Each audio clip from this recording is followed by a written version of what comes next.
Bonjour à tous, alors aujourd'hui nous allons voir le M5 Stick C+2. Donc on va voir la configuration sur le PC, sans rentrer dans des détails que ce soit hardware ou software, juste vous montrer comment ça marche. Donc on va pouvoir commencer. Donc déjà le M5 Stick, vous allez pouvoir le trouver à peu près entre 20 et 25 euros, c'est largement suffisant. Donc déjà le M5 Stick est un mini ordinateur programmable basé sur le l'ESP32, équipé d'un écran couleur, d'une batterie rechargeable, de capteurs intégrés et d'un port d'extension Grove. Il permet de créer rapidement des projets LOT, robots ou objets connectés en Arduino, Micro, Python ou UIFlow. Déjà, on va commencer par voir les composants. Dans les composants du M5 Chick C+, donc la version précédente, la meilleure des versions. Donc déjà, dedans, comme microcontrôleur, il y a un ESP32 Pico V302. Il y a un écran 1.14 LCD IPS 135 x 240 pixels, à vous de comprendre. Batterie 200 mAh lipo-rechargeable, capteur IMU et RTC intégré. Port USB-C, Grove et GPIO. Mémoire flash 4 MB. Mémoire PS-RAM 2 MB. C'est le modèle M5 Stick le plus complet proposé par M5 Stack. Donc déjà, quand vous allez vous recevoir votre M5 Stick, il sera dans un petit emballage comme ça, à peu près. Pour l'initialiser, vous allez avoir besoin d'un câble de transfert de données USB-C. Donc le petit port USB-C, vous allez brancher dans votre M5 Stick. Et le port USB, vous allez le mettre dans votre ordinateur. Donc il y a dessus trois boutons. Donc le premier qui est là, il va servir à boot, reboot, etc.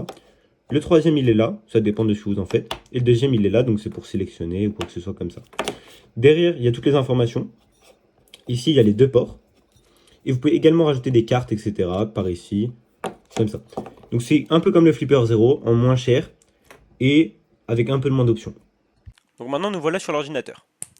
Donc déjà, si ça a fait un petit bruit de connexion de USB, c'est bon. Si ça n'en a pas fait et que l'ordinateur ne détecte pas, il va falloir voir plusieurs trucs. Donc, ou alors vous allez installer de nouveaux pilotes. Donc par exemple le pilote CP210X ou alors les pilotes SH9102 ou SH1340.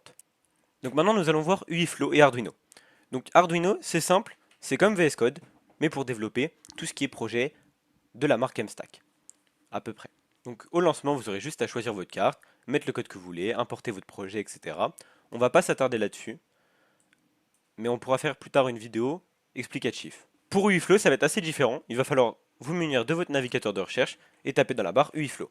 C'est un peu comme Scratch. Vous allez devoir assembler vos propres pièces pour faire votre projet. Donc, à vous de voir ce que vous voulez faire avec. Un petit peu compliqué à comprendre au début, mais après vous pourrez très bien vous habituer, etc.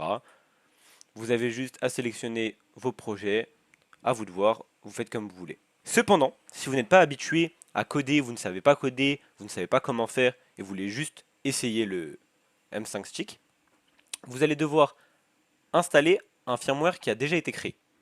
Donc par exemple avec Arduino et UIFlow, on crée des firmware, nos propres firmware, mais avec une autre application qui s'appelle M5 Burner ou GitHub, ça dépend de vous. Mais GitHub, ça sera plus compliqué pour le mettre sur votre M5 Stick. Donc avec M5 Burner, vous avez juste à aller dans votre navigateur, vous allez taper M5 Burner, vous allez aller sur le premier lien,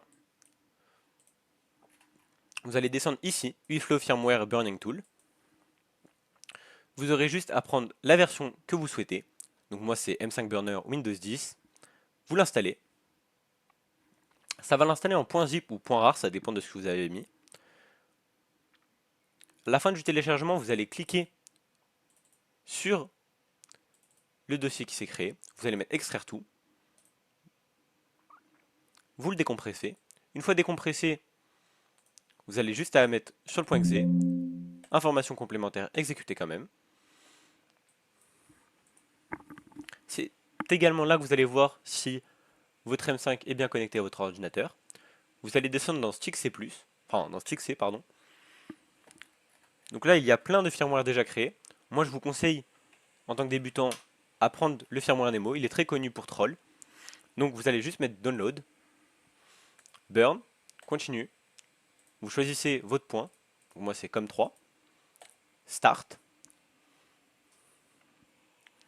Donc à ce moment-là, il doit rester branché à votre PC. Vraiment, c'est important. On se rejoint au fin du téléchargement. Donc fin du téléchargement, une fois que Nemo, le firmware sera sur votre M5, vous aurez juste à le démarrer par le bouton du haut, en restant appuyé 3-4 secondes. Vous allez avoir accès à l'heure, et en cliquant sur le bouton de dessus, vous allez avoir accès à plusieurs catégories.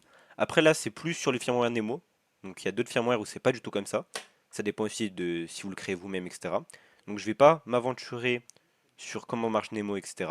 Ce sera peut-être dans une prochaine vidéo, ou alors vous pouvez aller voir d'autres vidéos qui sont très bien aussi. Donc sur ce, ça va être la fin de cette vidéo. Faites-en bon usage vu que ça peut être assez grave des conséquences avec, vu qu'il y a quand même une télécommande intégrée, on peut mettre, on peut faire du piratage en soi, en créant des faux réseaux, etc. Donc maintenant c'est à vous de l'utiliser à bon escient. Cette vidéo était à but éducatif et non, c'était plus de la prévention qu'autre chose, donc faites attention.